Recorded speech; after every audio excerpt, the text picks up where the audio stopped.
So year sevens, we're going to be starting a new unit, looking at creating people and places and doing lots of different activities focused on the best ways in which we can describe people and places when we're doing descriptive writing. So some of our objectives then: to describe places and characters in different ways, to find different ways of grabbing your reader's attention, choosing and using interesting vocabulary, structuring paragraphs effectively, and being able to plan and draft and present your work.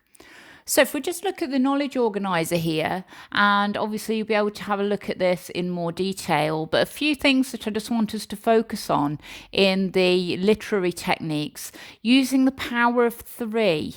So we've got a noun when we're creating noun phrases, a noun with one or more adjectives to describe it. And if we use the power of three, we've got three adjectives here in this example: the cold, dark and miserable house.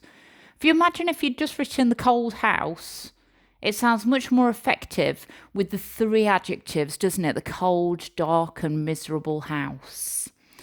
Adverbs attached to a verb. So adverbs used to show how something is being done. So he crept anxiously, or the gates creaked ominously, rather than just he crept or the gates creaked.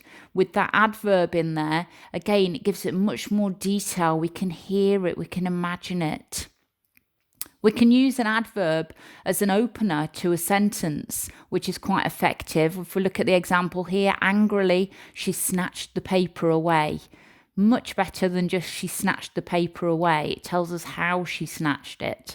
So again, giving us more detail. Using similes, so if we're using the words as or like when we're comparing things, the night sky was like a sheet of parchment soaked in ink. Okay, really nice bit of description there when we're using similes in our writing. Prepositions, hopefully you know what prepositions are, but they describe where something is: under, between, beside, below, above, in, on, and so on.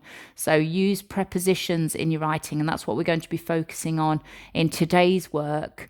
And think about your atmosphere and mood and the effect that you're trying to create by choosing your vocabulary carefully. If you think about the Gothic writing that we've been doing, really we have to choose the vocabulary very carefully there to give this right sort of mood and atmosphere, okay?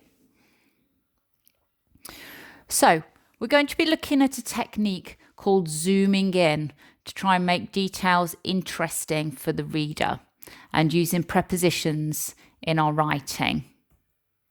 So prepositions, as we've just said, tell you where something is situated or how it's positioned: here, by, against, below, under, over. So zooming in then, when you describe something in writing, you have to decide where to begin and end your description. One way to do this is imagine you're filming a scene and zooming in. So we're going to read something called Dark, Dark Tale. Once upon a time there was a dark, dark moor. On the moor there was a dark, dark wood. In the wood there was a dark, dark house. At the front of the house there was a dark, dark door. Behind the door there was a dark, dark hall. In the hall there were some dark, dark stairs. Up the stairs there was a dark, dark passage. Across the passage was a dark, dark curtain. Behind the curtain was a dark, dark room. In the room was a dark, dark cupboard. In the cupboard was a dark, dark corner.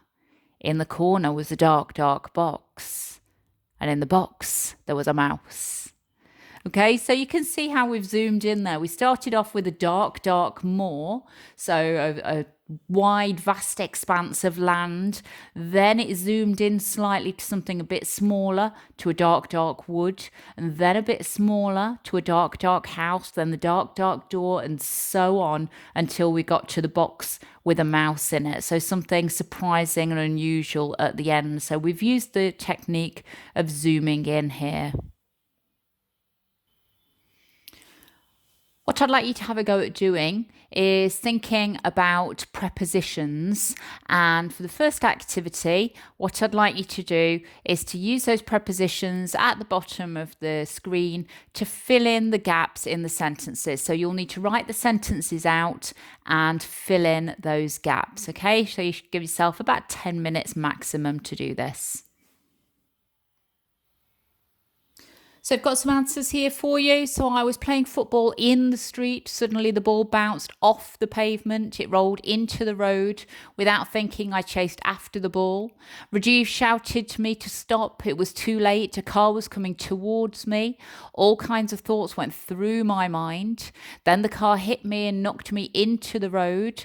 I could hear it as it went past me. Then I passed out.